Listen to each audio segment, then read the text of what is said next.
wabarakatuh. Waalaikumsalam warahmatullahi wabarakatuh. Alhamdulillahi rabbil alamin. Wassalatu wassalamu ala asyrafil anbiya'i wal mursalin wa ala alihi wa ashabihi ajma'in. Rabbi shrah li sadri wa yassir li amri wahlul 'uqdatam min lisani yafqahu qawli. Amma ba'd. Kaifa halukum? Alhamdulillah fi khairin wa afiyatin wa afiyatin wa nasihatin tamam. Man anta? Man anta ya? Ana ghalibun fil ma'adin ghalibul Quran. Satu aku minta kepadamu, wahai Adam, jangan engkau dekati pohon ini. Satu pohon saja. Kalau engkau mendekati, wahai Adam, fatakunanna minadh dhalimin, engkau termasuk orang-orang yang zalim. Di saat Allah melarang Nabiullah Adam untuk tidak mendekati pohon, ya, setan menguping, mendengarkan apa yang dilarang Allah kepada Nabiullah Adam. Oh, ini yang dilarang Allah kepada Adam, satu pohon. Maka sejak itulah anak-anakku sekalian, setan gak bisa tidur. Setan gak bisa tidur. Apa? Bagaimana nih Adam bisa tergelincir, bisa keluar dari surga dan bisa melanggar larangan Allah? Jadi kalau musuh kita tampak ya, ada musuh akan menyerang kita, enak banget. Senjatanya pedang, kita siapkan pedang. Senjatanya apa? Pistol, kita siapkan pistol. Tapi yang paling sulit itu kalau musuh kita nggak tampak. Ini yang sulit. Musuh apa yang tidak tampak? Adalah setan. Jadi kalau kita menghadapi musuh yang tampak, bagaimanapun banyaknya, kita enak mempersiapkan. Musuh kita datang 100 orang, 1000 orang, kita siapkan tentara-tentara yang bisa menandingi musuh-musuh kita yang akan datang.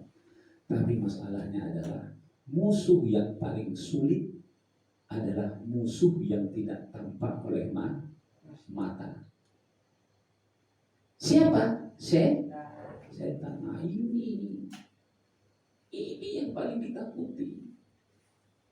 Maka untuk menghadapi musuh yang tidak tampak itu pula lah, maka itu juga kita harus mempersiapkan senjata tameng yang tidak kelihatan oleh mata.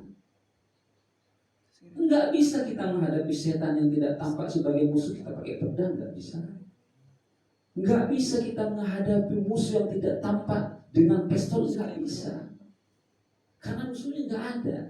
Padahal musuhnya selalu ada di samping kita. Siapa itu? Setan. Ingat ini. Jadi anak-anakku sekalian, kalian itu diintai oleh musuh yang tidak tampak. Setelah setan tahu bahwa Adam enak-enak di dalam surga bersama istrinya, tapi setan pernah nguping, pernah mendengar apa yang dilarang Allah. La taqraba hadhihi syajarah. Wahai Adam, satu aku minta, jangan dekati pohon ini. Sudah, setan itu sibuk mengatur strategi, dikumpulkan para jenderal, bagaimana ini bisa menggelincirkan Adam. Nah, dari sudah tidur baru saja. Nah, ini karena setannya banyak di dalam badannya. Ya kan? Kita lanjut. Ya. Berkumpul bagaimana cara menggelincirkan Adam? Dicoba. Pertama kali masuk ke badannya Adam.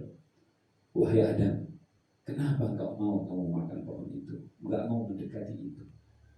Enggak mau memakan buah pohon itu. Padahal Adam, kalau engkau tahu rahasianya, kalau engkau yang Adam memakan pohon itu, memakan buah pohon itu, engkau akan menjadi kekal di dalam surga. Itu rahasianya. Kata Adam, wah, enggak mungkin karena Allah melarang saya. Gagal dia menggoda Adam. Setelah gagal menggoda Adam melalui Siti Hawa istrinya, digodalah Siti Hawa, ayolah Siti Hawa, bilanglah kepada suamimu itu kenapa nggak mau makan buah pohon khuldi itu. Padahal itu adalah pohon abadi. Khuld. Kalau seandainya engkau sama suamimu makan itu, kamu akan kekal di dalam surga. Mulai goyah si istrinya, masuk di akal istrinya. Makanya anak-anakku, jadi pejabat-pejabat kita itu yang banyak tergoda, kebanyakan dari para istri. Begitulah, setan itu luar biasa. Makanya juga saya yakin tahu Danis itu tergoda juga punya pacar dari seorang perempuan. Hati-hati. Ya, hati-hati. Makanya dalam setan itu tahu itu. Itulah setan itu. Ya, dari seorang perempuan dia masuk. Setelah masuk kepada Siti Hawa, barulah Siti Hawa mulai dia menggoda suaminya. Wahai suamiku, coba ayolah kita makan pohon itu. Masa iya sih hanya mau kemahan pohon itu Allah akan menyaksi kita. Tergodalah mulai Adam. Digoda setan Adam gak mampu, tapi digoda istrinya mulai tergoda. Maka yang paling berbahaya adalah godaan seorang perempuan. Maka dia bilang kalau kamu ingin sukses, bertahan dalam sebuah perjuangan, tinggalkan dulu perempuan. Perempuan itu gampang, banyak 10/1. Kalau kamu selesai di pesantren itu, nggak usah kamu yang mencari. Rentetan itu orang perempuan berbaris. Buka mata Danis. Ya. Maka sekarang satu udah banding 100 perempuan. Kamu satu perempuan itu 100 yang antri di situ. Udah kebanyakan perempuan.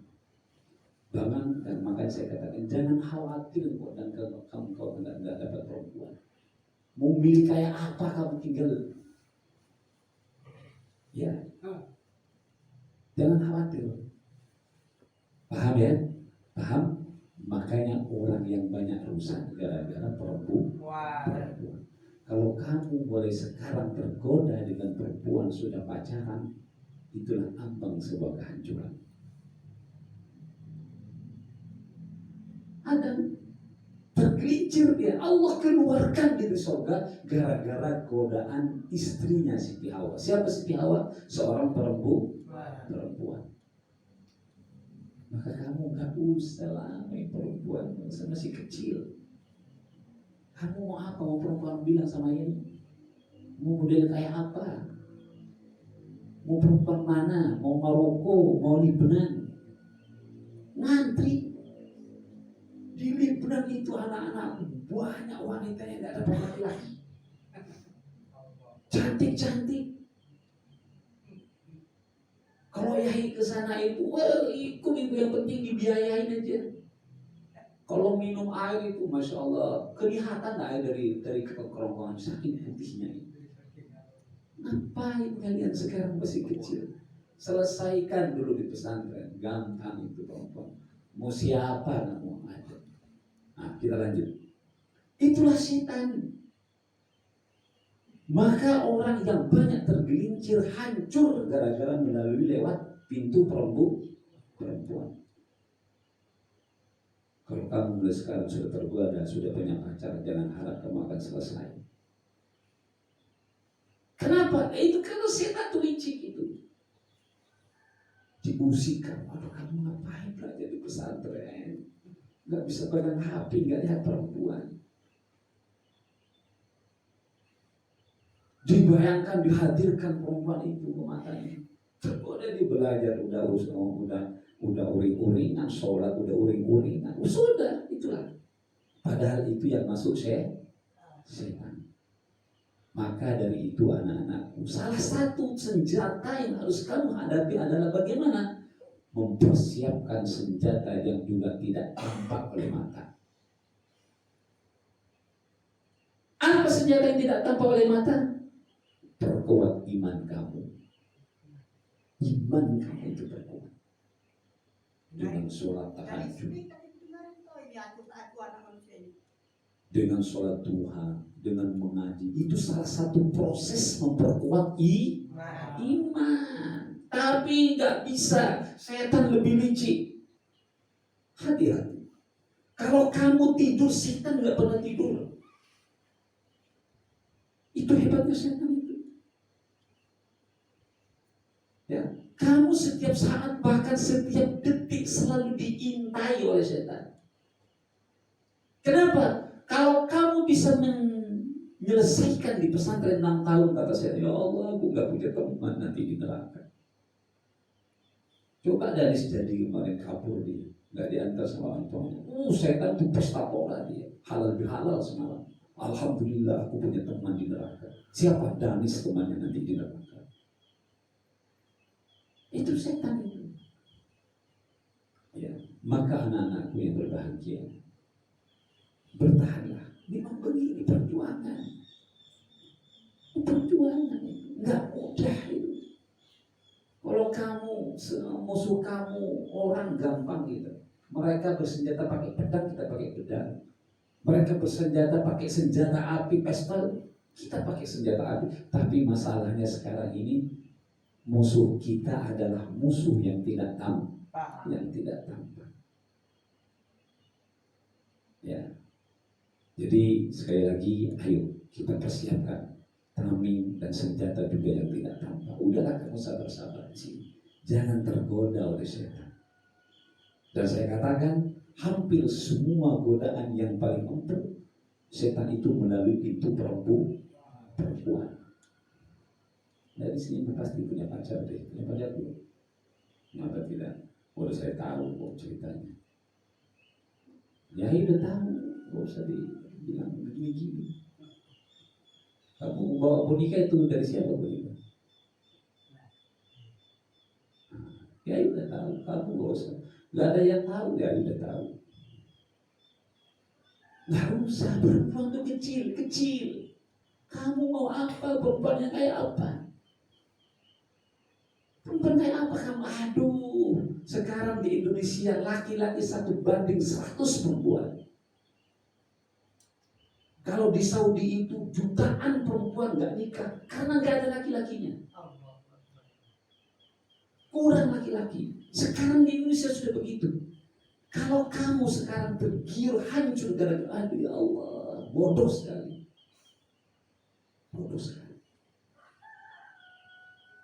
Kamu selesai dari sini, ngantri nanti. Bukan hanya 1-2 yang ngantri sama kamu perempuan. Tinggal milih. Memilih kayak apa modelnya, bentuk kayak apa. Mau kayak gitar, mau kayak drum,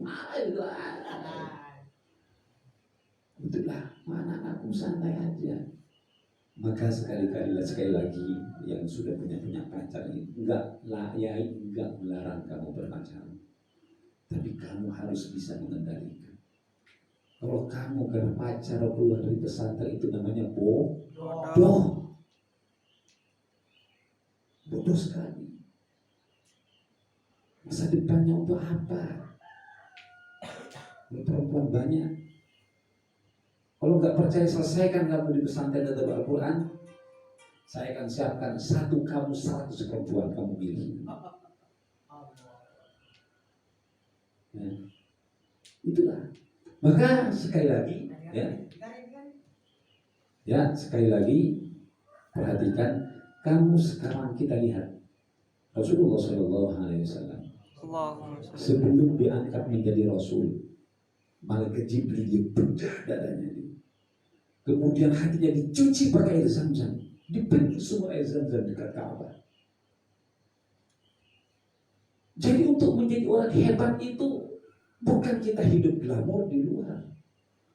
Rasul bertapa di Gua Hira, berkhulwat menyendiri. Kamu sekarang adalah proses apa yang pernah dilakukan Rasulullah SAW. Kamu di pesantren di sini ini sedang berkhulwat menyendiri. Kita tinggalkan kehidupan glamor di luar, mempersiapkan hati kita, jiwa kamu, roh kamu untuk menjadi orang hebat. Gak mungkin jadi orang hebat itu yang enak-enak saja, gak ada persiapan. Bisa saja mereka jadi orang hebat di luar yang hidup glamor. Tapi apa? Contohnya sekarang coba lihat. 800 Kementerian Keuangan korupsi 349 triliun. Kenapa? Itulah gara-gara orang hebat tadi tidak punya iman. Ngapain kamu? Apa yang kamu bawa dalam hati nanti? Biarkan mereka punya jutaan triliun. Memang kalau mati di bawah itu triliunnya nggak ada di bawah. Kamu hanya membawa dua kain kapan putih. Apa yang kita banggakan dalam hidup ini? Nggak ada yang bisa dibanggakan. Itulah kalau mereka orang yang duduk di pemerintahan tidak punya iman. Hatinya nggak pernah dicuci. Kamu sekarang dalam proses hati kamu sedang dibedah oleh malaikat, sedang dicuci. Di sini ditimpa di pesantren. Kenapa? Kan saya pernah sering bilang kepada kamu bahwa di saat kamu sekarang ini benar menjadi pilihan Allah. Allah pilih kamu ini. Danis Allah pilih. Di pesantren Allah pilih. Gak semua orang bisa hidup di pesantren. Kenapa? Karena memang Allah mempersiapkan kamu akan menjadi orang-orang yang hebat. Maka gak usahlah macam-macam dulu. Gak usah macam-macam. Hidup kamu masih panjang. Kalau kamu kalahnya dengan perempuan, ya Allah bodohnya. Perempuan kayak siapa sih? Sekarang laki-laki banding 100 perempuan. Siapkan dulu. Paham? Maka dari itu sekali lagi, udahlah kamu anteng-anteng di pesantren, belajar dulu. Jangan sampai setan itu menguasai dan menggoda kita. Ya. Jadi sekali lagi ini anak-anakku, udah. Jadi tinggalkan ini. Danis ini harus dibikin mana sebenarnya? Bikin surat pernyataan. Ya. Jadi terakhir dan kasih sanksi. Suruh bersih kamar mandi di sini, Pak Danis ya. Ya. Siap. Jangan gitu. Aduh. Kamu ngapain kabur? Kabur kamu izin baik-baik diizinin sama dia. Gak usah kabur. Izin Dasul ambil orang tuanya minta izin kalau nggak betah semua bukan hanya Danis. Nggak usah kabur. Untuk mesti balik Allah mesti sayang. Kalau kamu nggak balik, saya pastikan kamu pasti tidak jadi orang. Itu lihat kata-kata saya. Untuk mesti dia balik. Masya Allah sayang. Saya udah bilang sama anak-anak kemarin. Setiap santri yang keluar kabur di pesantren dimanapun saja, pesantren manapun, enggak jadi orang. Sekalipun hebat otaknya, mana enggak ada. Pasti tidak akan sengsara hidupnya. Kalau kalian mau keluar di pondok, panggil orang tuanya, izin baik-baik. Kita doakan. Tapi kalau kamu kabur, semua guru-guru disiksa sakit hatinya. Orang tua kamu disiksa. Malam-malam semestinya orang istirahat mengantar ke sini. Gak usah kabur-kabur. Ngapain kan ini enggak ditutup pesantren kok. Jadi sekali lagi kalau masuk di pesantren yang baik-baik, kamu keluar yang baik-baik kayak Ariel gitu kan, baik-baik. Saya doakan mudah-mudahan jadi orang hebat di luar. Buktikan siapapun, dimanapun pesantrennya, kalau ada santri yang kabur gak pamit sama kiainya, kamu ingat ya, kiai itu setiap malam itu berdoa angkat tangan kepada Allah untuk kamu. Saya sejak di depan Ka'bah, setiap saya ngurus saya doakan kalian. Kemudian kamu sakiti hati kita, ya Allah, tidak akan murka itu Allah. Setiap malam kita doakan kamu. Itu biar kamu tahu. Sekalipun kamu gak setiap saat bagian kiai, tapi kalau kiai setiap malam, bahkan setiap di depan Ka'bah, saya doakan kalian. Semua santri kita doakan. kemudian kalian sakiti, maka saya pastikan siapapun yang keluar tidak sopan di pesantren, saya pastikan 1000%, bukan 100%, 1000% pasti akan jadi orang sengsara. Itu dia, itu ini ya, catat. Nanti kita buktikan. 10%, lihat kehidupannya nanti. Paham? Paham ya?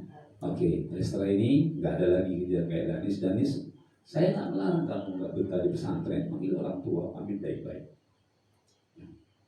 Masih, ini terakhir.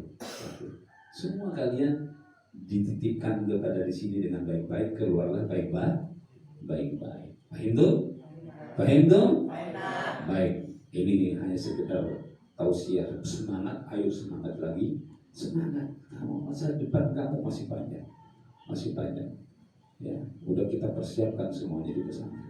Baik, terima kasih. Ya, nanti surat pernyataan dari Ustaz. Pernyataan tidak mengulangi lagi. Nanti suruh bersihin kamar mandi sini 4-4-nya. Hari ini dari saya lihat besok ya, kembali saya lihat kamar mandi harus bersih ya. Harus dengan ikhlas kamu. Paham? Ikhlas. Jangan merasa dipaksa. Ini bukan sanksi, hanya biar kamu gak ngulangi. Oke? Siap, Danis? Ya. Yang tegas, yang jadi laki-laki siap, siap. Laki itu yang tegas. Oke, ya semuanya baik-baik saja, belajar dengan baik. Ya, mulai hari ini siang sudah belajar. Hari ini siang apa dan jam 1.30 masuk kelas. Apa materinya? Tentang bab 2. Hah? Bab 2 tentang Siang, jam 2. Jam 2. Jam 1.30. Imla. Oh, siapa Ustaznya? Ustaz Umar. Ustaz Umar Imla, ya. Jadi ada 5 hari itu hanya 30 menit. Daripada kamu dikasih tidur, nggak tidur, ya belajar saja. Ya, biar lebih baik. Hanya 30 menit, jam 1.30, jam 2 sudah selesai. Oke, baik, terima kasih. Ya, selamat belajar, fokus, jangan lagi pikir-pikir apa-apa. Fokus. Baik, syukran jazakallahu khair. Wa akhiran aqulu lakum assalamualaikum warahmatullahi wabarakatuh. Waalaikumsalam warahmatullahi wabarakatuh.